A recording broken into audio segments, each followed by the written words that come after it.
Hey guys, welcome back to the Realty Room, your go-to podcast for realtors. I'm your host, Miles Pointer, and I'm joined by my fantastic co-host, Marcus Butler. What's up, guys?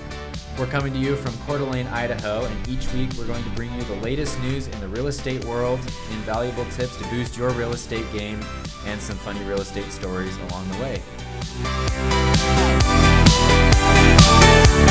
Marcus, how was your week?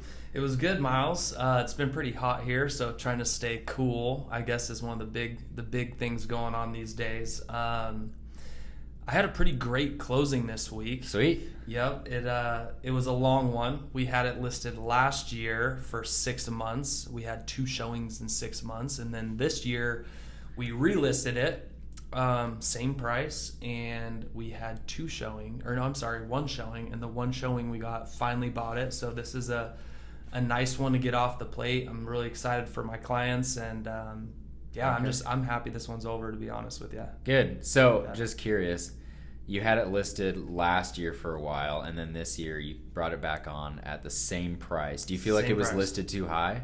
Absolutely. Yeah, I was actually shocked that we got what we got for it. I'm happy for my clients. I didn't think it was going to happen. We were listed at $750 last year. Dropped it down to $725 at the end of the year before taking it off, and it was just crickets. But then this go around, they said, hey, just so you know, we really want to try $750 again. So we did, and somehow we got an offer. It was at $725, which is more than I thought it would even appraise for, and we ended up appraising, got to the closing table, and called it a wrap. Very good. Yep. How about you? What's going on over there? Yeah, I had an excellent week. It was a busy week, and I had a closing on a commercial property that I've been working on for months. I've actually been working on this property for about 9 months. Jeez.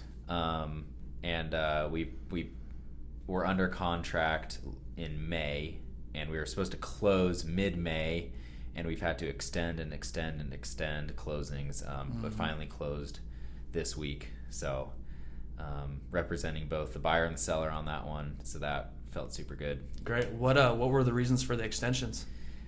Just some complications for the seller. He had some liens on the property, and we had to go through process clearing those liens. So just complicated stuff with federal government, with local government.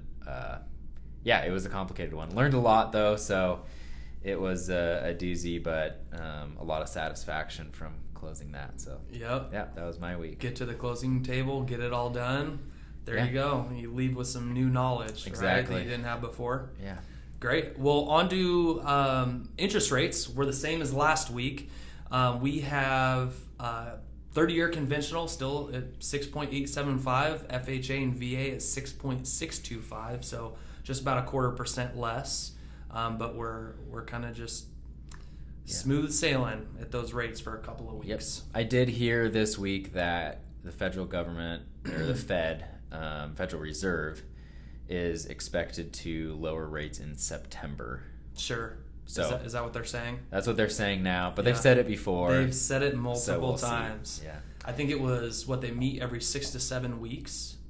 And I remember in March, everyone was looking forward to their meeting. It was all over the news, and CNN did in an interview with the Fed, and they were saying, hey, we hope to drop them in May, but we want to get down to 2% inflation, and right now we're at 2.9% inflation. And so they kind of keep pushing it off, don't they? Yeah, they did say, Jerome Powell, though, did say that they aren't going to wait until they hit 2% inflation. That's good. I didn't hear that part. So awesome. Great news. Yeah. Okay, today we're going to talk a little bit about the impact that presidential election years have on the real estate market, and then we're going to get into some controversial topics after that, towards the end. So, getting into presidential election years and their effect on the housing market. A common belief is that the presidential election drastically changes the real estate market. It's something that you hear often from clients and friends and family. But if you dig into the data, the reality is a little bit different. So just getting into the numbers, For the past 40 years, home prices have gone up by an average of 4.8% in election years compared to only 4.4% in other years. Mm-hmm.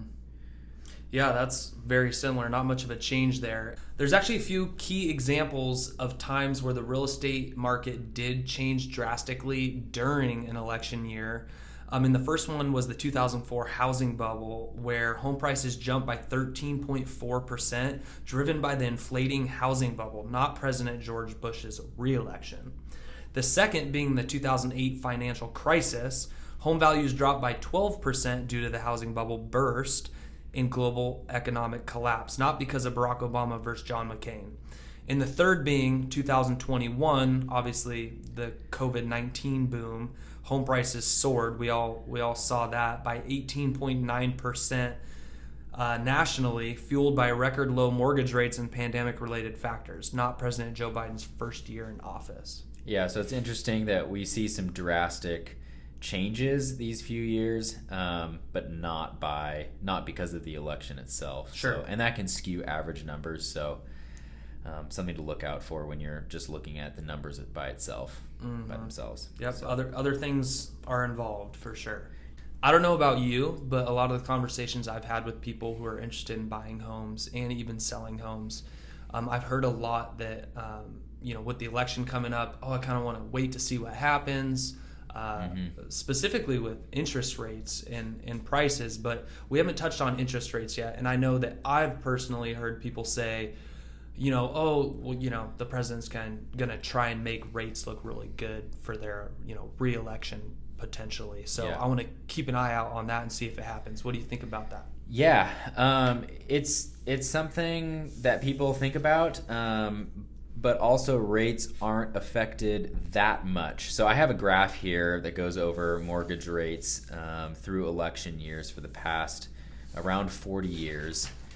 And out of the last 11 presidential elections, mortgage rates have decreased in 8 of them. But, and while that's over half, I want to say that most of these numbers are not very high. So we are seeing most of them are minus 0.16%, minus 0.2%, minus 0.33%, minus 0.4%, minus 0.25. Like these are all, they decrease a little bit, and it might help a small pool of buyers afford a house, but for the great majority of buyers, it's not going to change. It's really not it's really not making a difference. And the one that stands out a little bit is in 1984, there was rates came down just a tad over 1.03%, and that's all. These figures are from July to November. Yep. So when the election takes place. Yeah. So this would not show. Yeah. So this would show if presidents that are currently in office, if the rates are decreasing a little bit while they're in office. So, because that's something you often hear is whoever's in office right now, they want to try to keep the rate a little bit lower, make themselves look a little bit better. Make everyone happy out there. Yeah, but in reality, changes aren't made that will really affect affordability.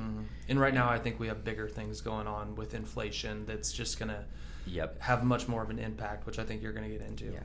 And as most of you know that are listening, the biggest factors to look out for that are going to actually affect affordability and prices are, of course, supply and demand for homes and mortgage rates. Yep. And sometimes it's easy for consumers to feel like there are shifts in the market because, as you talk to neighbors, as you talk to family, you hear about, maybe nervousness in the market. And so it might feel like there are shifts in the market or the market's slowing down or speeding up. But in reality, there's not much that's going on. So if there are small fluctuations, it's mainly due to consumer behavior. So if, let's say, if you feel nervous about buying a house, you might hold off, and other people might hold off as well. I might spread those feelings to other people. And so that might slow down things a little bit. But the data suggests that people generally move forward with their plans, regardless. And I love getting the data in front of us, because a big pet peeve of mine is misinformation. And being in real estate and talking to a lot of people who are buying and selling and they're not in the industry, we all know how much misinformation goes around there. Yep. Right? So data doesn't lie. The data doesn't lie. Yep. So when you're talking to friends and family, it really is important to separate the facts from the feelings, because the facts don't lie and feelings are just that. They're just feelings. So kind of be careful where you get your information from, and it might seem at times like the market's going to go bonkers and there might be drastic changes coming up, but based on what the data says, the effects are probably going to be pretty nominal. Yeah. Right? All right, let's get into the funny finds of the week, funny stories of the week. Sure. And I think I got a little bit of a funny one, but it's a little bit of a controversy, I guess, too. We've all seen it, but I was going through the Real Estate Mastermind. It's one of my favorite things to look at. One of those Facebook groups, you find so much entertaining stuff, especially in the comments. But there was a meme today, and it said, "Breaking news, NAR to require all real estate agents to update headshots every 10 years to prevent agents from catfishing clients." I know you've seen that, huh? Yeah, that's great. I think we have a couple in our office. There are a couple. I think everybody knows a couple where, I mean, dealing with other agents, you don't always get to see them face to face, because you're dealing so much. Like, you go show the house, or someone else is showing your house, and you just, deal over email. So if they have a picture at the bottom of their email signature, you might see that, or you might look them up and see their picture. But it's funny sometimes when you do eventually meet someone in person, and you go, "Whoa, that's not. Is this even the same person?" I thought you were 20 years younger, Yep. or I thought you had different hair. Yep. Yeah.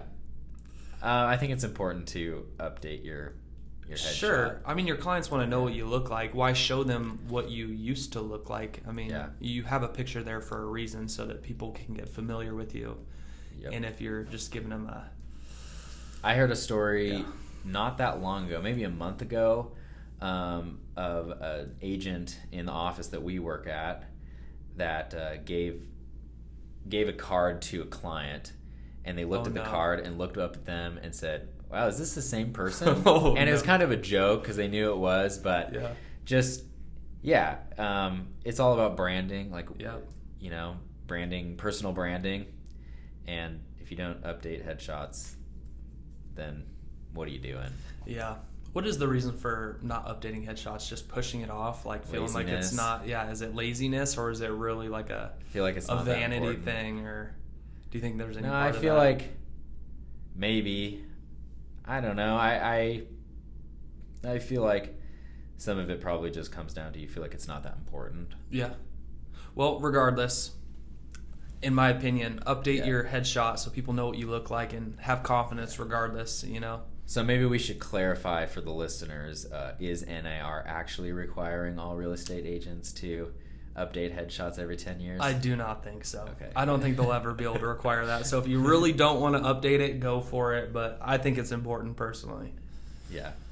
What do you got for us? Okay, mine, I also don't have a funny story of the week, but I came across a question this last week that's a little bit controversial among realtors, and it's the idea of working 24/7 as a realtor. So it's a big one. Yeah, so you hear a lot about people that never turn off their phone, and are big on being available all times of the day, all times of the night, and then you also hear stories. There's a lot of people out there that feel like it's super important to set boundaries. So what do you think about this?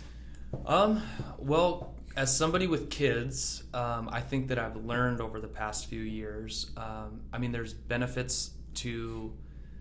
There's benefits to being available as often as you can, but at some point you do have a life. Like, I have kids, and in the past I didn't have boundaries, and I would get text messages and phone calls at 8, 9 o'clock. And what it does is it takes you away from your life, right? We all got, the large majority of us probably got into this industry because, hopefully we like working with people and we like helping people. And second, because we want some level of freedom, right? That's right. Why do most people get into real estate, right? They want to manage their own schedule, which, sometimes you can, sometimes you can't. But I've learned that realistically it's not worth it. Most things can wait. Of course, there's those items, if a bomb just went off and you need to communicate with your client, then you need to communicate with your client. But most things can wait from my perspective after a certain point in the evening, let's say.